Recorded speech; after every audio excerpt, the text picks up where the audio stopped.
Hey guys, and welcome to Cool Vision. In this video we're going to visit Shanghai. Welcome to Shanghai, guys. This is the third most populous city in the world and the most populous city in China with a population of 26 million.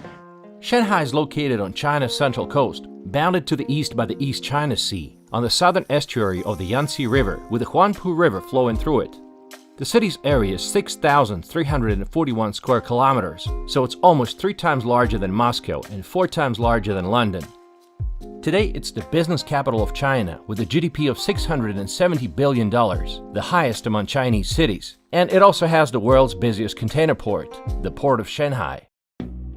So, let's explore the city, meet locals, try delicious food, and find out why some girls wouldn't go on a date with you if you're not from 310 area. If you arrive at Shanghai Pudong International Airport, you can take a maglev train directly to the city. The maglev train, thank you very much. Wow. Stepping inside. It's a magnetic levitation train, which means it floats on magnets. Prior to May 2021, the cruising speed was an astonishing 431 kilometers per hour. But now, unfortunately, they slowed it down to 300 kilometers an hour, which is still pretty impressive. It costs 50 renminbi and takes 8 minutes from the airport to the city. Very convenient and entertaining. The most popular area in the city is the city's historic waterfront area, the Bund, also known as Waitan. And actually, the Bund from Mandarin means embankment. There's so much Western influence, there's even a charging bull just like the one on Wall Street in New York. Grab him by the horns. Once the financial heart of the city, today the Bund is home to high-end restaurants and hotels and a number of 1920s era buildings, including the Art Deco Peace Hotel, completed in 1929. Another famous building is the neoclassical HSBC building. And it's served as the branch of HSBC, which actually stands for Hong Kong Shanghai Banking Corporation. Other famous buildings include the Customs House, Chartered Bank Building, the North China Daily News Building, and so many more. Most of these buildings were built in the 19th and the early 20th century by European powers. As you can tell, there is a significant European influence. Why is that?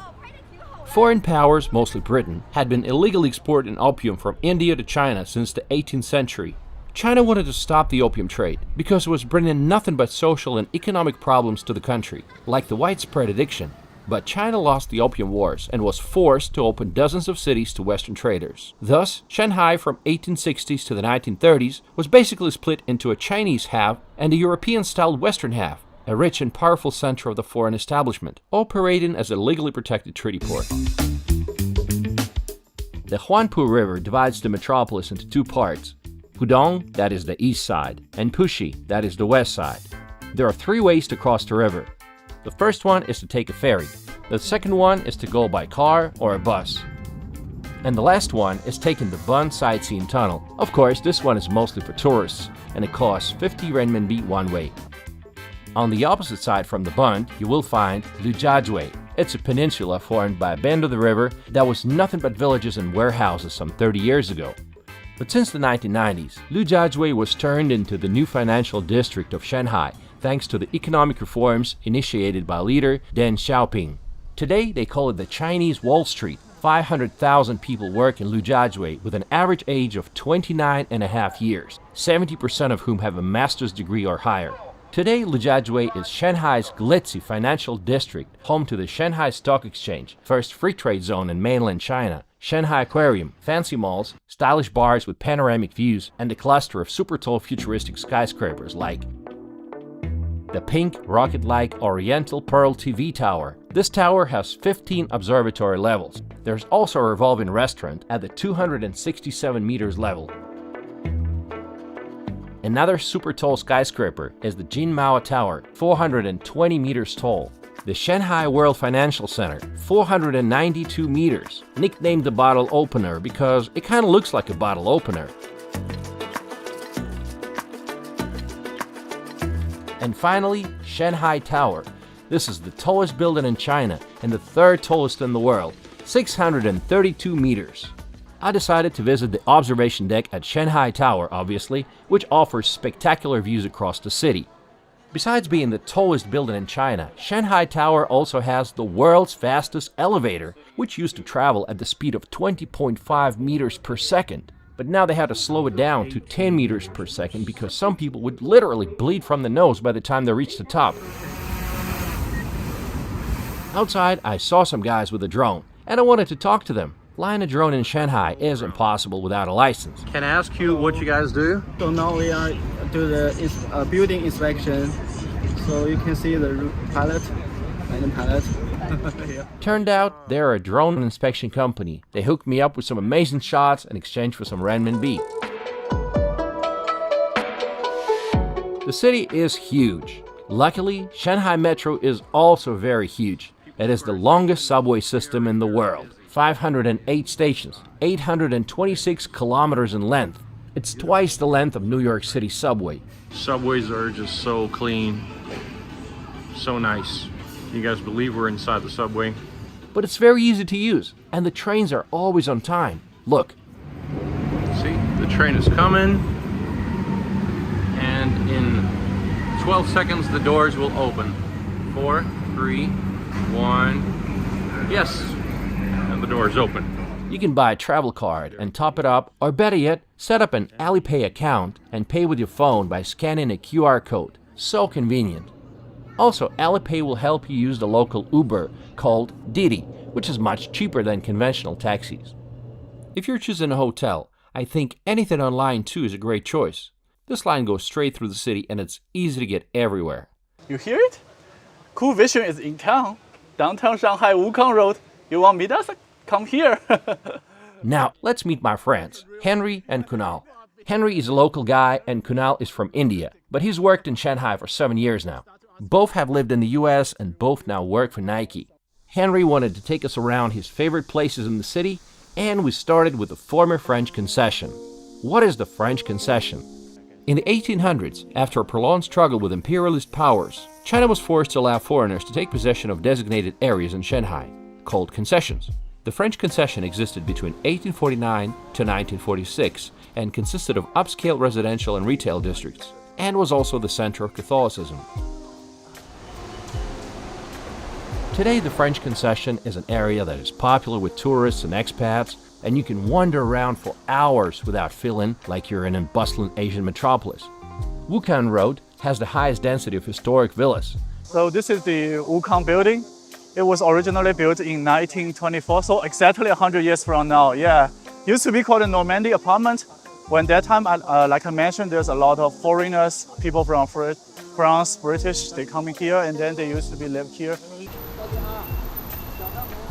Henry wanted us to try some local delicacies, and we had a fantastic lunch at the Rose restaurant.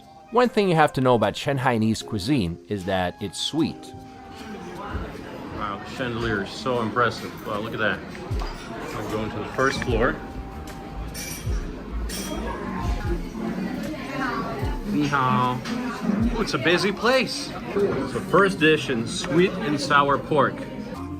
You'll find it tastes very similar to sweet and sour chicken in US. And this one is a radish, but they make it in a very, very complicated way. So chicken sauce, 白叶包, kind of like a tofu, but they mix the vegetables and this tofu skin together. So also the one I really like, yeah. And the president beef, to be honest, my first time trying this. I don't know why they call it president beef, but we'll try and see how.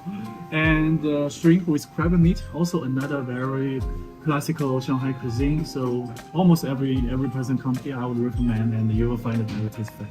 And the last one I would like to introduce.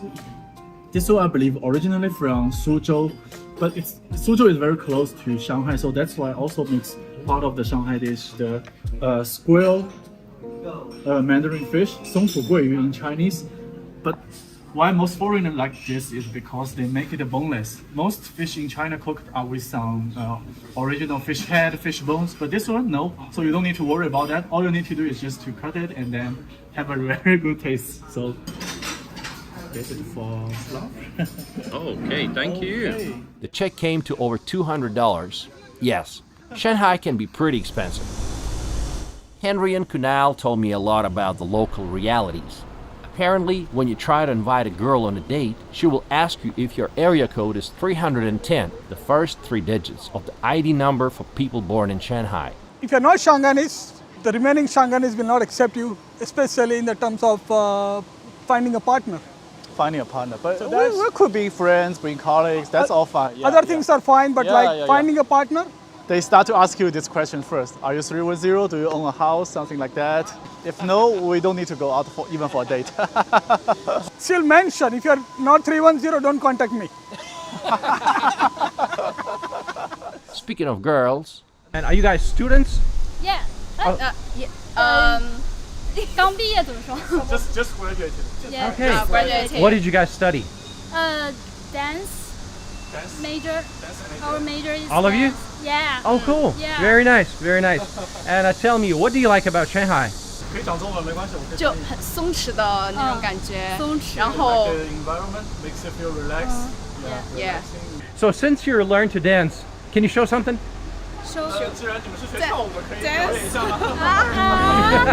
好谢谢。 It's funny how my heart is wired. It doesn't make any sense to me. But who am I? Wow! Shanghainese move fast and stay caffeinated.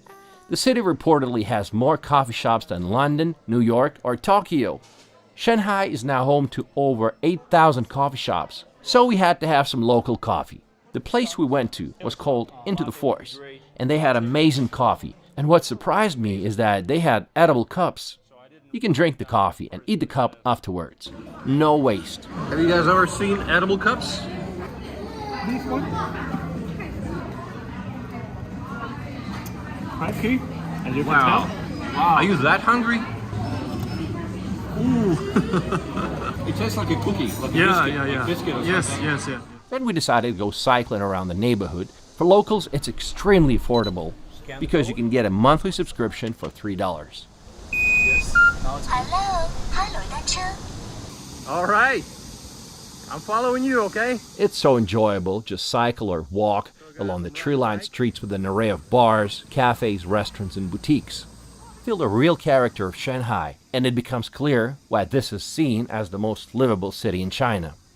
I'm riding a bicycle in downtown Shanghai, and that's the best means of transportation you can find. You know, no traffic jams, go from one place to another, and it's very, very affordable. After that, we took a taxi to another trendy neighborhood, and I got a chance to talk to the taxi driver, with Henry being my translator. Yeah. Let's interview him. Yeah, absolutely. What does he like about Shanghai? 你喜欢上海的什么？有什么好喜欢的？ What you like? How much money can you make as a taxi driver? 钱嘛挣不到，对吧？开销嘛大。 He's 收成比例 you can't make too much money, but the expensive is really high. Yeah. 6、7千、7、8千。 6 to 7K RMB a month. Okay. Does he want to live in Shanghai forever, or he wants to move somewhere else? 像我们这把年纪嘛，只能待在上海，对吧？退了休嘛，就是回家了。Yeah, he's kind of joking about his age. He said he's already old enough to move to around. That's why maybe probably just stay in Shanghai. Yeah. Okay, wonderful, wonderful. Yeah. And the neighborhood we've come to is called Xintiandi. So you guys see the Starbucks is in a shikumen, which is a traditional house for Shanghai. It's traditional Shanghai architecture from the 19th century, and it's like a stone buildings, and you will see them in many parts of the city. Unfortunately, many of them have been demolished over the years, but some of them are still preserved as part of the cultural heritage, and they're so wonderful. Once this area used to be a block of old shikumen buildings. What is a shikumen? Loosely translated, it means a stone gate. So this is what they call shikumens, right? Yeah. It's a good representation of the 19th century architecture that was so ubiquitous in Shanghai back then. All these narrow alleys, and it's so fun exploring them. Yeah. These shikumen houses began appearing in Shanghai's British concession in the 1850s and 60s. But now this neighborhood has been turned into one of Shanghai's most fashionable areas, filled with restaurants, shops, and bars. This place is popular at night because there are plenty of bars, and young people love to hang out, right? Whoa, I see it's lots of fun already starting. Surprisingly, this area is also the birthplace of Chinese Communist Party. How ironic that one of China's most important communist sites is located alongside one of its most expensive shopping and eating areas. There's even a name confusion. If you look at the name of the subway station, it has a double name. We visited the site of the First National Congress of the Communist Party of China. It's a small museum located where the people who started the Chinese Communist Party first met to plan its creation. You'll learn about the Chinese history and revolutionary age and the modern PRC. As a Russian, I was surprised to find so many documents in Russian language. That's because the Bolshevik Revolution in Russia played a huge part in spreading communist ideas in China. Nice museum, biased of course, but those who can read between the lines will find it interesting. Speaking of interesting. Okay guys, I'm in Moscow all of a sudden. But no, I'm still in Shanghai, and this building is called Shanghai Exhibition Center. And it's built in the Stalinist neoclassical style. And it was completed in 1955 to commemorate the friendship between the Soviet Union and the Communist China. And in the background, you see all those skyscrapers, and they look like Moscow City. So lots of resemblances. I bet I can trick some people into thinking I'm in Moscow. Most architecture in Shanghai is very modern. That's because buildings have a 40 or 70-year lease from the government. Most of the times they will not renew the lease and build something new instead.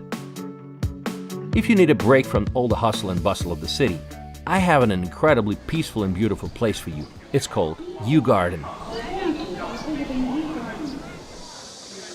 Welcome to the Garden of Happiness. It was built all the way in 1559 during the Ming Dynasty. Yew Garden reflects Jingyan Garden architecture. It was built by Pan Yunduan, a government officer who built it for his father as he was approaching old age. This garden has over 40 scenic spots, including pavilions, rock formations, and ponds. A centerpiece is the exquisite jade rock, a porous 5-ton boulder. When you step out of the garden, you'll find yourself in a bustling marketplace set, Yuyuan Bazaar, in an old neighborhood with traditional architecture and shops selling everything from dumplings to Chinese souvenirs. It's always super crowded.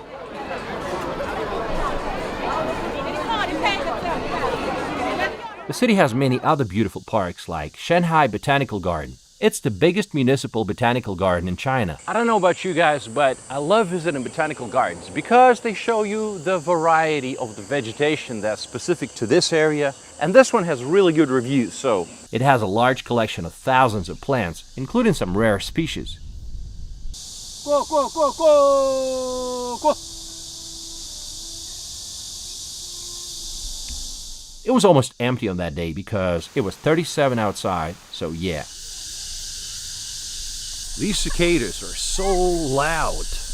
And look at me, I'm sweating. Because it's 37 outside, okay?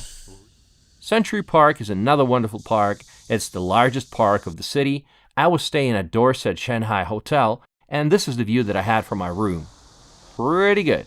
Century Park is great for jogging or walking. You will find people doing Tai Chi in the morning.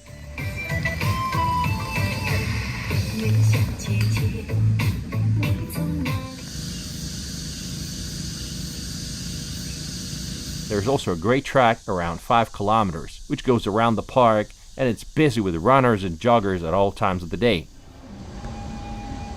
Another cool park is People's Square Park. But what makes it really unique is the marriage market. Yes, a marriage market. Parents, sometimes even grandparents, who have the anxiety of their unmarried offspring come here to trade information on their children and find a perfect match. They come here to kind of advertise and find a partner for their kids, and they advertise their children by stating which college they went to, their height, their age, and just basic information about them. And if the other party's interested, that's how they match and maybe form families. It never hurts to learn a little bit of Mandarin. 对不起，你们上海人？ Yeah. 哦， Hi. You can speak English. You can speak English. People's Square is the largest square in the city, and it's close to the park. It's surrounded by buildings like the Shanghai Municipal Government, the Shanghai Museum, and many others. In the past, it used to be a horse racing course. The main shopping district of Shanghai is the East Nanjing Road. Nanjing Donglu in Chinese. So this place is like the commercial center of Shanghai. So many stores, shopping malls, everything, and it's always crowded. It is the world's longest shopping district, around 5.5 kilometers long, and it attracts over 1 million visitors a day. It's a street filled with shops, eateries, and lovely restaurants tucked away from above the street level.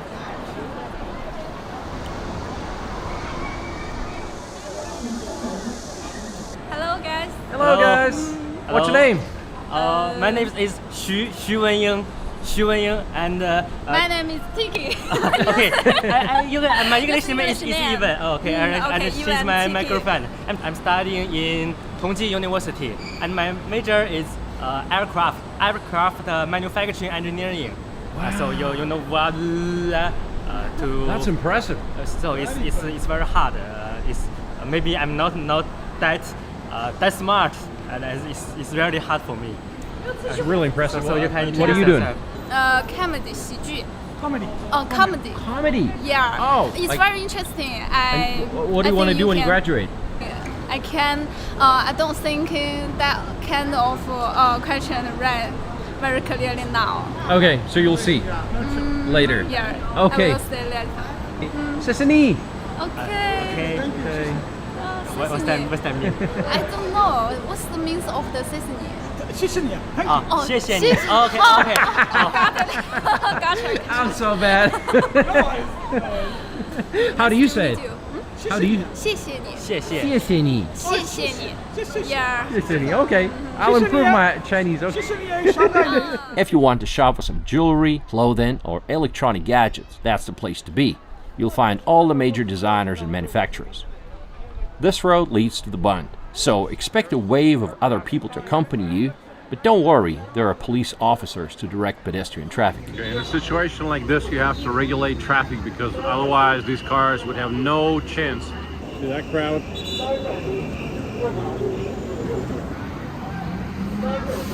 And this is my crowd, okay? We're going in different directions. See, that crowd is going this way. We're going this way.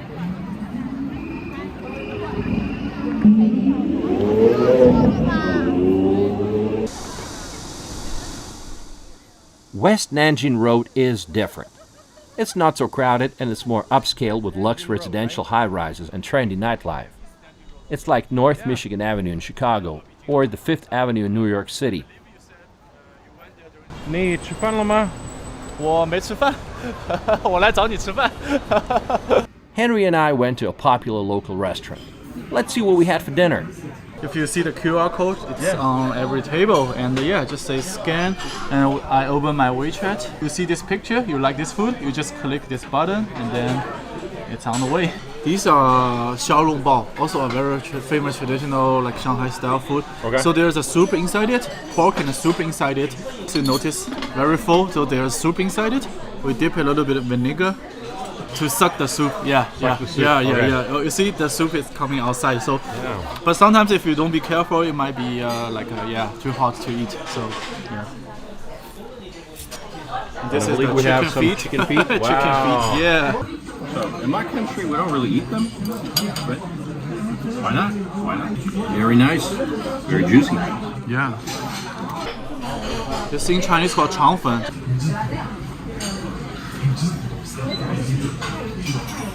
Cuttlefish and urchin. Okay. Let's add some vinegar. Sure. That's rich flavor. Very good seafood. We stir it first, just to make sure everybody gets a fair piece. And when kids are sick, parents will ask you to eat kangi. It's like a soup. Yeah, it's like a healthy way to get some food and energy. So this one's called Mango Pomelo Sago, and it originates from Hong Kong. It's excellent. It feels so fresh, like I'm eating real fruit. So in US, when I would study abroad, notice people love to hang out, have parties, make some noise. But here, in China or in Shanghai, working day night like here, people love to just sit here together, order some delicacy, delicious food, and also very important, have a tea to chat and to talk. And although now it's almost 8 p.m. here, in a working day, as you can see, there's still so many people in this restaurant. Maybe people have just already finished their dinner, but they just love to sit here, have some tea chat, and this makes people feel relaxing. And you can sit here for like a long time. Yeah, as long as there's tea. Like 2 or 3 hours, right? Yeah. Quite normal. After this wonderful dinner, we decided to go for a walk and enjoy this beautiful evening.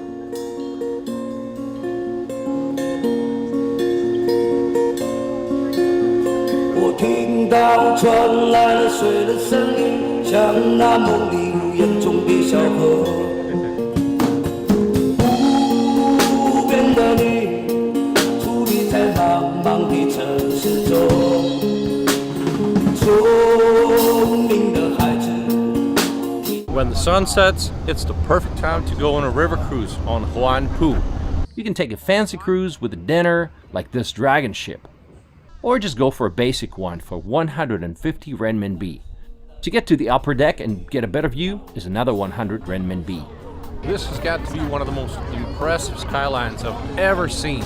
It's incredible.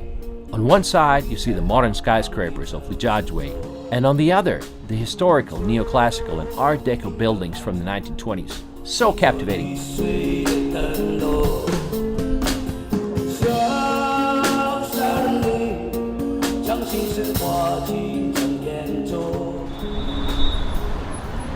Alright, back to the Bund. Wow, just look at the cars. No wonder Shanghai is the wealthiest city in China.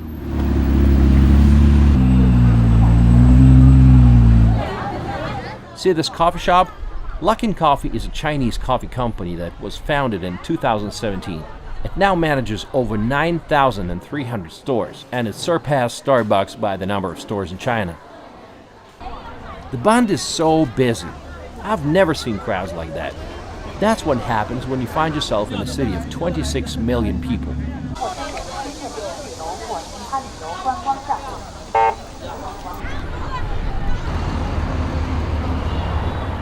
I decided to visit one of the local restaurants.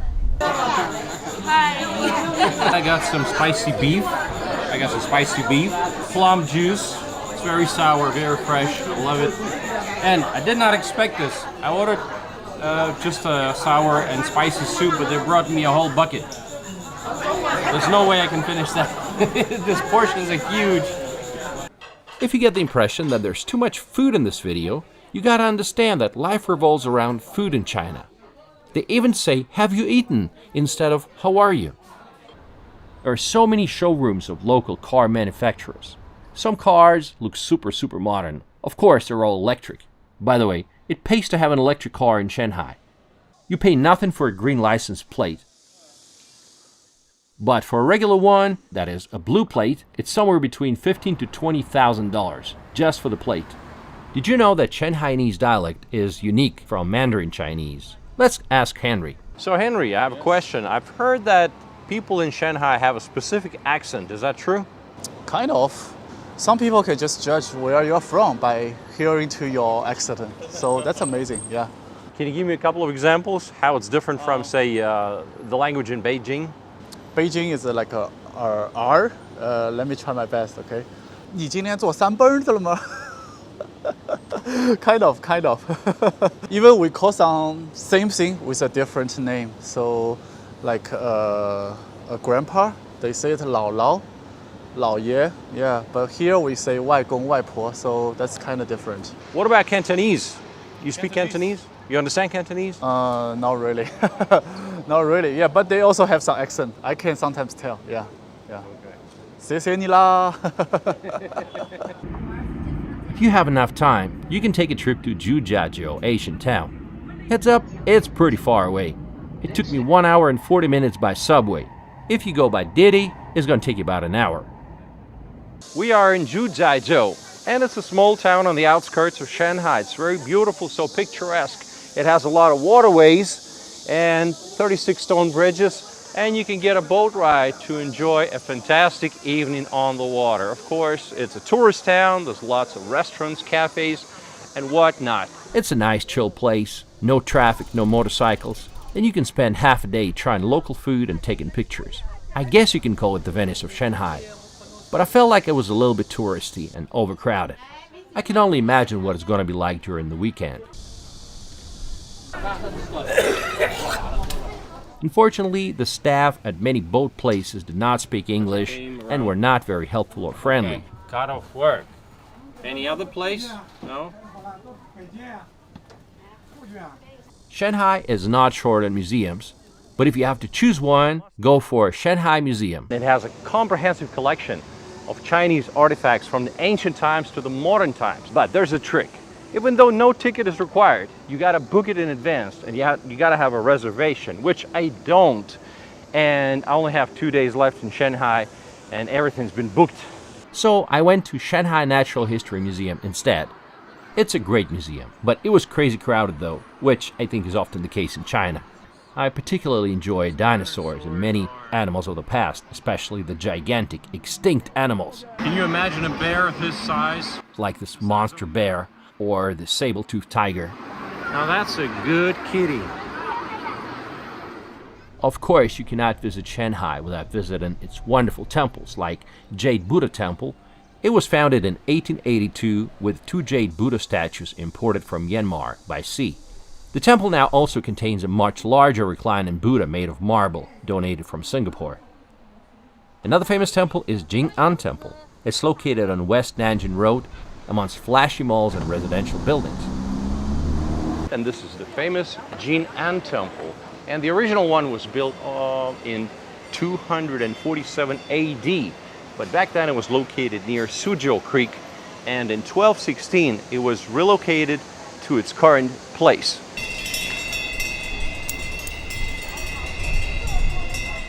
Another famous temple is Longhua Temple.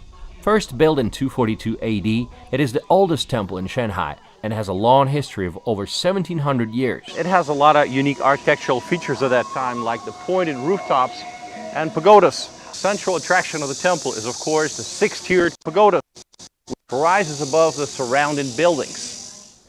A great place to see China meet in Western culture is the National Cathedral Church of China. It has double spires and is designed in the neo-Gothic style, and it was built between 1906 and 1910. The church building was heavily damaged in 1966 at the opening of the Cultural Revolution. Red Guards from Beijing vandalized the cathedral, tearing down the spires and the ceiling.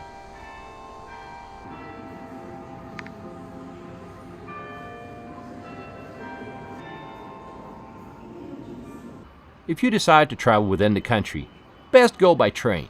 You can come to Shanghai Hongqiao Railway Station and take a fast-speed train to Beijing. It only takes 4 hours and 30 minutes to cover 1,100 kilometers. The train travels at 350 kilometers an hour. The China's currency is the renminbi, which means people's money, also known as the yuan. Few people bother with cash these days. Most people use WeChat Pay or Alipay. Like I said, it's a good idea to install those apps in your phone and use services such as Didi, that is China's Uber, and bike rental apps. You'll find rows of dockless shared bikes on most streets, and they're a great way to get around town. How much money do you have to make to live comfortably in Shanghai? If you ask me, 20,000 RMB it's a minimum thing to live comfortably, because the rent would easily run to like 5,000 or more. And you need like 3,000-4,000 something for food and other expenses. If you're not driving, you need like 35. So 35 if you're driving. If you have a house, it goes even higher. It also depends on the area where you are planning to live. So if there are areas like Minhang, Qingpu, those are basically the closer you get to the downtown of Shanghai, the more expensive you need to spend. The city feels incredibly safe. Everybody's so polite and humble. Nobody's eating food or jumping the turnstiles in the subway. But my biggest complaint was the motorcycles riding on sidewalks. That just seems so dangerous. But notice during like a downtown, some road, they don't have a lane specific for bicycles because it's so tightly limited. So you see some people have to ride it on the pavement or somewhere else. See, that's my biggest complaint. Yeah. Especially the food delivery guys. Yes. They ride like crazy. They ride crazy. They can kill you. They rush time. I'm worried for my safety, honestly. Another way, like us, sometimes we get a benefit from them because we can order some food and they will deliver it within 30 minutes for you. Yeah. But I don't like the part they break the rules. Yeah. Yeah. Now let's talk about stereotypes, right? Do Chinese people really smoke a lot? Well, some do and some don't. But the stereotype about Chinese people spitting in public is true. My taxi drivers never hesitated to spit out of the window. I've noticed how many more young people are interested in learning English and practicing English these days. Hello. Hello. What are you doing in Shanghai? My home is in the Shanghai. Oh, very nice, very nice. Are you a student? You go to school? Sidong Joy High School. When you graduate in the future, what do you want to be? What kind of job? A liar. A lawyer. Okay. Very nice. Okay. Or English teacher. Or English teacher. Yeah, your English is good. Continue learning English. Okay. 谢谢. Thank you. Thank you so much. Thank you very much. Hello. 你会说英文吗? 会啊。 Oh, what's your name? I'm Bobby. I'm 8 years old. I like to eat chocolate. You love chocolate. Yes. Thank you. Thank you. 谢谢. Shanghai is so technologically advanced. I've seen robots delivering food at hotels, robots making ice cream and coffee, and people purchasing drinks from vending machines by scanning their faces. I was visiting in July, and let me tell you, it gets hot in the city. During my stay, it was between 37 and 40 Celsius. Luckily, many places we have to stand in line are air conditioned.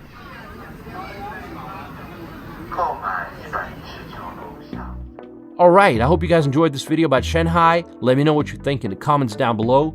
And my next video is going to be about the capital of China, Beijing. Stay tuned.